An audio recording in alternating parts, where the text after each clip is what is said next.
Chapter 1. A Wish for Love.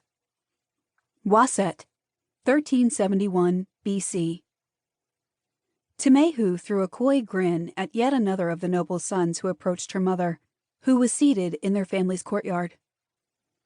"Mistress of the house, the reputation of your daughter's beauty and status has traveled far and wide, and I am honored to look upon her. Now, seeing you, I know from whom her beauty comes. I, Reni, son of Sabni, the third priest of our god Khonsu, come to ask to set up a house with citizeness Temehu, daughter of Nomarch Paser. A status such as hers deserves a status such as mine. We have exchanged many letters," the son of the third priest of Khonsu said, lifting his chin. His eyes peered over at Temehu, but Temehu's mother interjected. Yes. Nefertcow also lifted her chin and an eyebrow, as if analyzing this young man's future with her only daughter.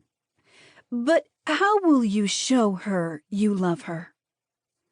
Temehu leaned forward to hear his answer.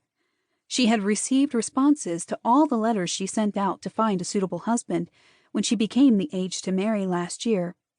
At her father's request, she replied, but only to a few.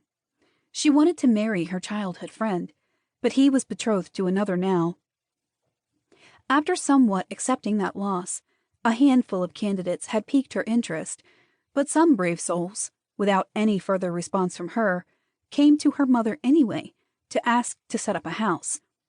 The young man standing before her was one of those brave souls, but if she liked his response, then maybe she could consider him further.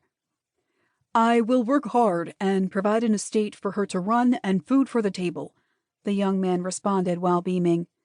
The perfect answer for someone other than my mother, Temehu thought as her shoulders rolled back.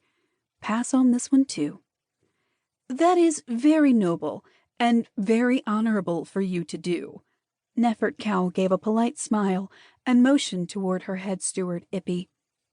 "Thank you, Citizen Reni, for making the journey to Nomarch Paser's estate." "But I have not finished asking," Reni began, but Ippy had already grabbed his sling and held it for him, ready to escort him to the courtyard's gate. Upon Ippy's advance, Reni shut his mouth and looked to Nefertcow and Temehu. "I see," he said, and grimaced while nodding. "May you live a bountiful life with someone else." He turned his head to Temehu, then let his eyes fall to the ground. He snatched his sling from Ippy and turned to escort himself to the gate. Nefertcow hid a cough as her frail hand reached for her wine goblet. After drinking and watching him disappear behind the stone wall, Nefertcow peered over at her daughter and smiled.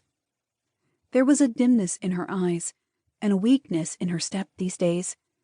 It seemed her illness had come quite suddenly, starting just after she had given Temehu her woman's wig this past season.